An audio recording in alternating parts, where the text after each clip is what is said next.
This is Adler 87 and Adler 187. The 87 is on the left and 187 is on the right. Okay. We're going to take a look what this machine has to offer. This one probably made in about late 30s or late 40. I'm not sure. All the bright work is nickel plated. It shares many parts with the newer version 187, but they share the same chassis. On 187 it's a chrome plated. You can see clearly the letter script is different.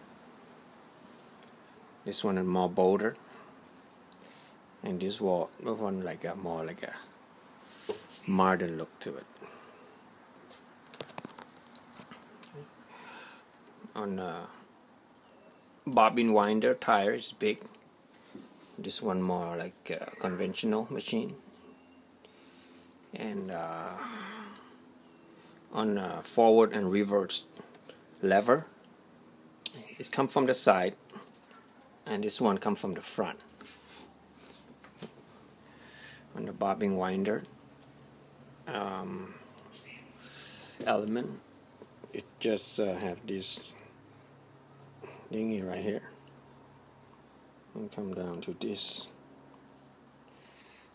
But on this one, it's got the hold cover right here, so it's put the needle there, come to here, and then come to the bobbin.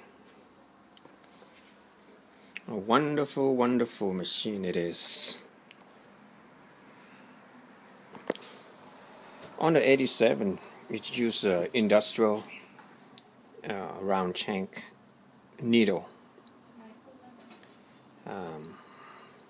And on the 187, it's used a conventional needle, like a universal needle that we use today.